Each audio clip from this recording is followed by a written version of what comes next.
Hey guys, and welcome to another day of Spookmas! My voice is still messed up.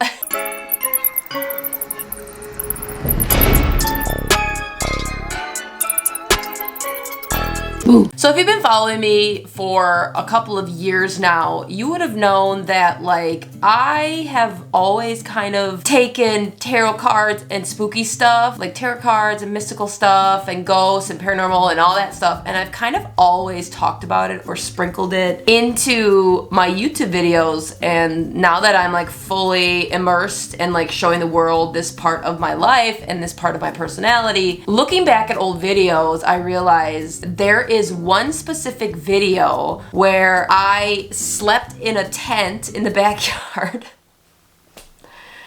Content, right? And I decided to get my first tarot card deck because I wanted it to be spooky. Unbeknownst to me, fast forward, 2 years that I would fully embrace this lifestyle of the mystical, right? And so now that I know a little bit more about tarot cards and oracle cards and some of their meanings, I want to look back at this video and see what the cards were telling me at that time that I didn't really realize. Because when I first did this, I had no idea what they meant, and I had to look in the book, and I still have to look in the book, but I am a little more knowledgeable since then about that stuff. So I have a video up on my screen, and I'm gonna put it up on this screen so that you can follow along, and we're gonna try to dissect the cards that I pulled. Let me start recording my screen on my computer, and let's get to doing this video because I'm really curious basically what the cards said in the beginning. So here we go. Okay, so I have the video up. Isn't it beautiful? There's my big noggin. In this scene, I'm in the tent, right? And I have my first deck of tarot cards that I ever bought. It was these cards. I had a booklet that went with it, and I think it's up on my shelf. But I bought this pack of tarot cards because this was the only pack of tarot cards that I could get my hands on. These were the cards that I picked. So I'm in my tent in the backyard. I'm being really goofy, which is normally me anyways. And I picked a bunch of cards, and I want to see what they say, and we'll figure it out together. So here we go. I know. I look like shit. I have the biggest zit. That was the biggest zit. I'm just hot mess express. 11:58. It's almost midnight. It's almost literally the next day. I mentioned that I got this tarot. There it is. Thing. Now, mind you, I've never done this. Am I into this kind of stuff? Yes, of course I am. Okay. So real quick, that was literally the first time I admitted on a public platform that I liked tarot and that I was into this. And at that point, I was kind of nervous to say that because I have a few people that follow me. I would say I consider them like a friend, but not in a deep sense, but like a friend. And they do not like this type of stuff, and it freaks them out. And so when I said that out loud, I was kind of scared, oh my God, they're gonna hate me, they're not gonna like me. And so now I could care less. If you don't like it, you don't gotta watch, you don't have to follow me, but this is just the path in life that I literally have to go down in order to fulfill what I'm here to do in this life. So I will never forget that moment, but I threw a joke in there because of course, that joke wasn't a joke to hide the fact that I liked it. It was a joke because deep down I was of course I like this stuff, duh. And my close friends and family knew that I liked this stuff, and so to me it was just more of a, I'm admitting to my YouTube audience, if they don't know, here I am. Is there a Joker card in here somewhere? Okay, that was a funny joke. That was funny. Says before you begin to do a reading, you need to clear your mind of all thoughts. Oh, well, we all know that this mind doesn't stop. It just goes 24/7. It never stops. Shuffle the deck and then take the cards from the top of the deck and place them on the table, working from left to right. Okay, this is what I'm gonna do. I'm gonna rip on this, and then I'm gonna try to clear my mind, and then I will pick out the cards. I don't know how many I have to do. 6, Oh God, there's a lot. With tarot card spreads, you can do a lot of different spreads. So like you can do a 3-card spread, there's 4, there's 5, there's 6. I've seen people do really large spreads. Obviously you have to be really knowledgeable and you have to know the cards really, really, really well, and you have to have been practicing tarot for quite a long time. To answer that question, it can get up to being a lot of cards, but the main ones are either like 3-card spreads, 4-card spreads, and then I've also seen like 5 and 6, but the main one is 3 and 4-card spreads. Oh okay, I will be right back. Do you like the music? So I did a little reading, and I don't understand any of this. It's a lot, but I feel... The funniest part is like I thought that I could just whip open this book and just like understand the cards, but in a classic tarot card deck, I believe there are 72 cards. If you think that you're gonna know all 72 cards in like 20, well, I wouldn't even say 20 minutes, in like 10 minutes of you just looking through the book, it ain't gonna happen, sister. Separate the major arcana cards from the deck. Oh shit. Well, what are those? What's the major... What's that mean? So, poor me. I wanted to learn this stuff so bad, but I just couldn't because this book sucked. Like that I had that was explaining this stuff. So in tarot, you'll hear major and minor, and the major arcana, it's major arcana and minor arcana. The major arcana is the big life events that are probably gonna happen like outside of yourself, or like big moments. And the minor are like the minor things in your life. So I feel bad for me because obviously I'm a person that wants to learn, and when I learn I want to, you know, share the knowledge so that I learn with other people, and I just wanted to learn this so bad, but at the time I just had there was no person there to explain this stuff to me. So definitely don't recommend that book. And I mean, not that I don't recommend these tarot cards, because this is, I mean, a classic basic deck, but like the book that came with it was kind of, you know, not the greatest. Okay, so to ask my question out loud, what should we ask? You know what? I think that we should ask if this YouTube thing, if I should keep doing it. There are some days that I wake up and I'm like, why the f am I doing this? and then there are Someday I still think that. Like, I freaking love this. I'm gonna ask, should I keep doing YouTube? Still think that too. Shuffle and ask. We're gonna be serious. We're gonna be Freaking serious for once. so I have the Two of Swords, the Queen of Swords, the Knight of Swords. I have a lot of swords. The Page of Swords. Did I not shuffle this deck up? Now this could have been user error, so we'll just give it that. I think I shuffled this up good enough. The Ten of Swords, the Nine of Swords, Six of Wands, Seven of Wands, Eight of Wands, Nine of Wands, Ten of Wands. Yeah, I didn't shuffle them up enough, which is kind of I funny. literally did not shuffle these up very good. Oh my god. So let's just read what these cards say. Peace and harmony, needing to take the blindfold off, keep reassessing the situation at hand. Queen of Swords, woman over 25 years, brown eyes and brown hair. I mean, I don't have brown eyes or brown hair, so I don't. Okay, let's just go to the next one. Cold, hard, demanding, authoritative. I mean, I don't want to brag, but like sometimes I can be authoritative. The first 4 cards relate to the past or what is just passing. Okay. And then the middle 4 cards relate to the present conditions or the... God, a damn June... I can see the June bug. I can hear him. A security helping hand. I mean, like, guys, okay, I think I did it wrong. This is what we're gonna do. We are going to... I'm assuming I shuffled this deck wrong. I don't know. So in the future, when I get better at this, if I get better at this, I'm gonna look back at this video and look at all these cards and then make a decision if I didn't shuffle these wrong or if these are actually like saying something about the situation. Because I don't know. I mean, I don't know.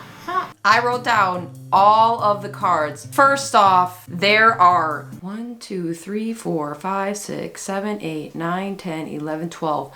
There are 12 cards in this spread. First of all, if you are just starting tarot, do not do 12 cards. Do 3-card spreads for a while, because you're not gonna know what in the heck to like, how to make this out. So the fact that I did this in this video, I was just going by what the book that I had dad was telling me to do. And it obviously was telling me to pick like as many flipping cards as I possibly could in this deck of tarot cards. But with that said, let's look and kind of break down what this was meaning, because my question, like I said, to remember was, should I keep doing YouTube? Another thing that I just realized that I don't know if I did this, that I didn't know that you had to do, is if you pull a card and it is upright, it's going to mean something different, more of a positive thing, than if the card is reversed, if it's upside down. If it's upside down, it's usually more of like a challenge or a negative thing, not like negative, but like more of a challenge type deal. And so I could have pulled all these cards out of this deck and like they would have been reversed, but I wouldn't have known and I would have just flipped them upright. So, but just for the sake of the video, let's see what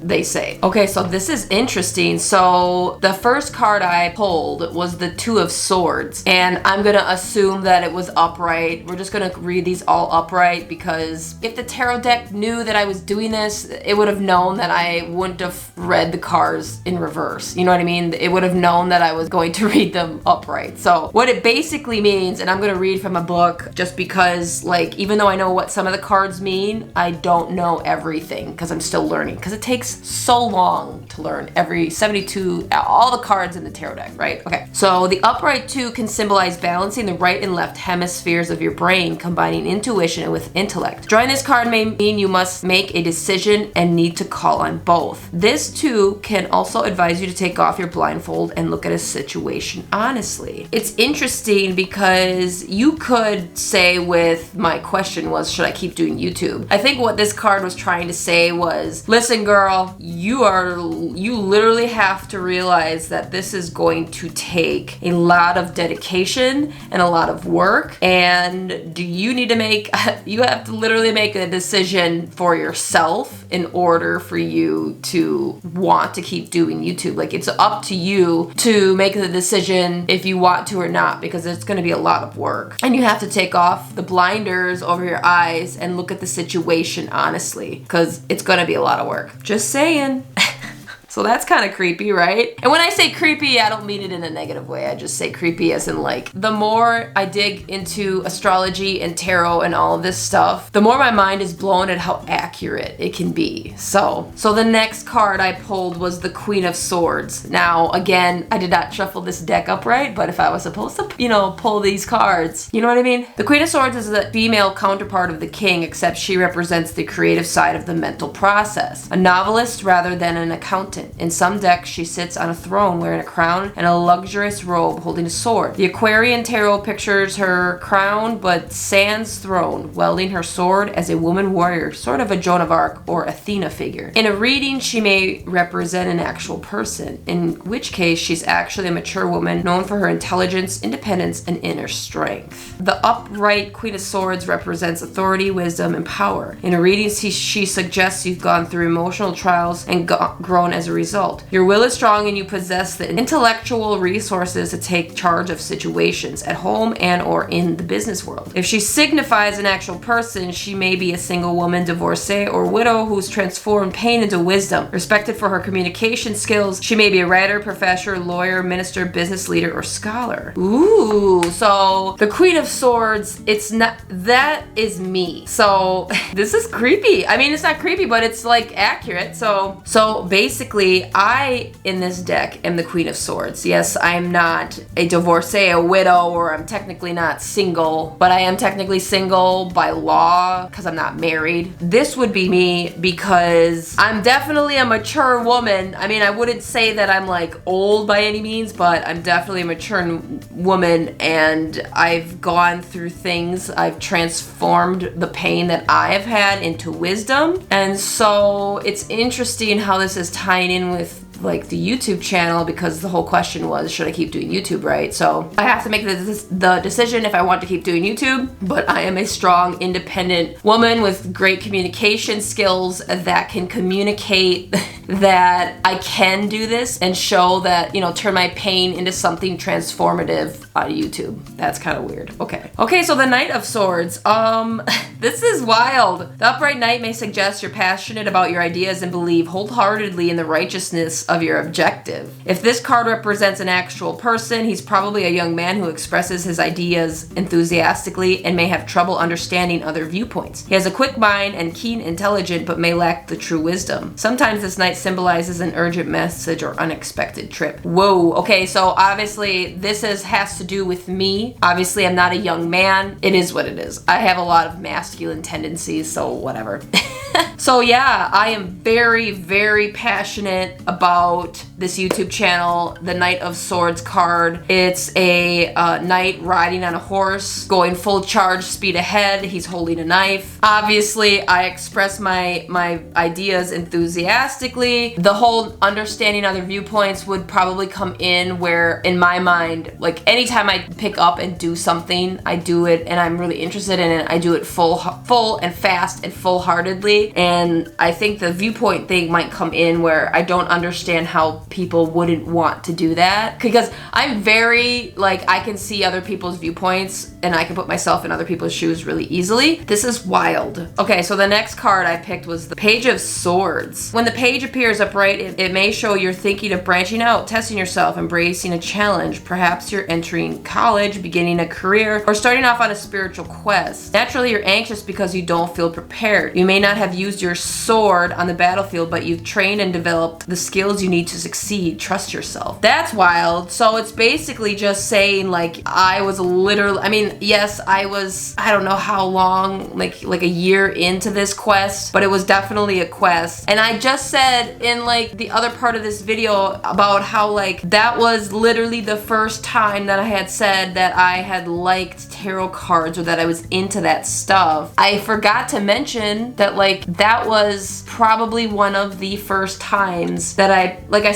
opened up publicly on the public platform to like throw it out there so that I could possibly talk about that stuff in the future, because I wanted to see how my audience would take it. This is weird.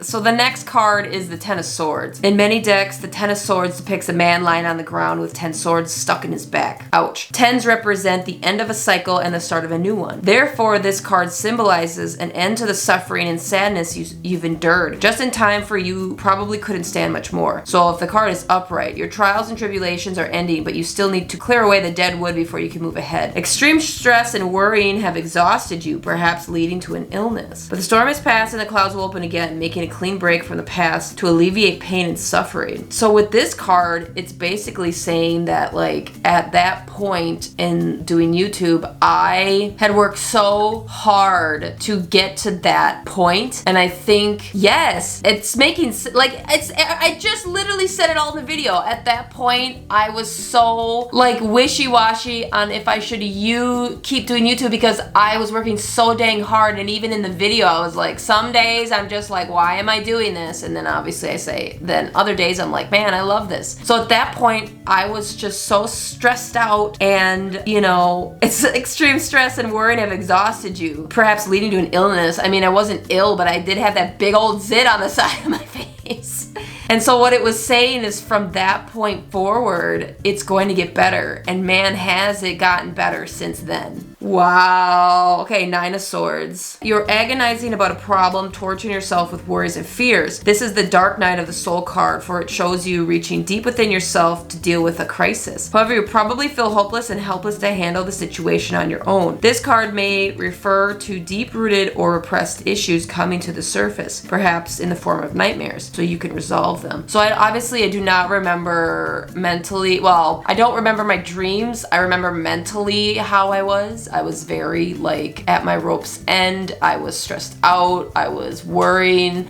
All I breathed, ate, gave a shit about was my YouTube channel, and tend to hyper focus on a lot of things but there's always like a meaning on why I am. And so definitely I was going through it, and I wanted an answer, like, do I keep going because this is driving me nuts? Wow. Okay. Six of Wands. The Six of Wands is a victory card. You faced challenges, won the fight, and deserve the accolades you receive. Success and good fortune are yours. The Six of Wands promises a time of happiness happiness and fulfillment. You've marshaled your energies during times of struggle and overcome obstacles. Now you're on top and can expect recognition and rewards. You feel good about yourself and your accomplishments. Sometimes this card shows recovery from an illness or setback. It's basically meaning like from this point forward, it's going to get better because you've worked really, really hard at this YouTube thing. You're going to work really, really hard at this YouTube thing and you're going to have a successful outcome. The next card with 7 of Wands talks about challenges, but you can overcome them. The 8 of Wands it literally says whatever you put into motion now takes off at a rapid pace. I mean, like it's all like connecting together. 9 of Wands, you've demonstrated courage and tenacity and proven yourself to be a powerful force. Yeah, 10 of Wands. The 10 of Wands shows you assuming responsibilities related to the new cycle that's beginning now. Like I literally said before, like that point was probably a new beginning starting, or something was starting there and it was going to get better. With the 10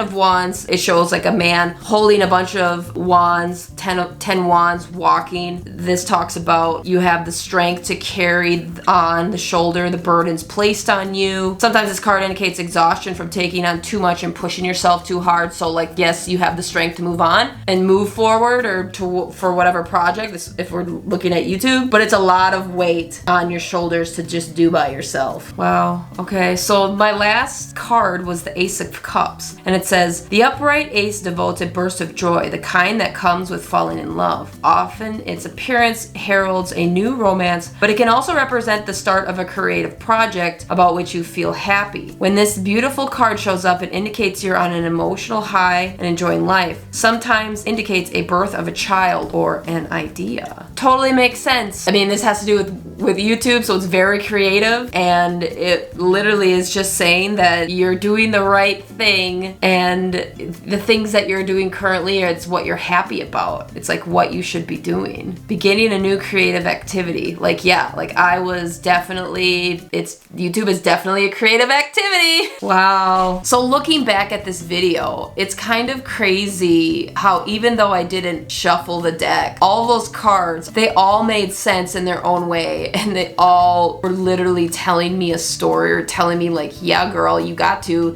make a decision right now to figure out if you're gonna do this, because maybe you are trying to make a decision if you should keep doing this, which I was. But once you start doing it and you put in the work, this is going to turn into something positive for you. You're a strong, intelligent, independent woman that can handle it. Yeah, like it's gonna turn into something a very great, creative, happy thing for you. That was beautiful. That's funny. Okay, so anyways, this was fun, right? If you like this video, make sure you like it, leave a fun comment below, subscribe, and I will see you tomorrow. All right. Bye, guys.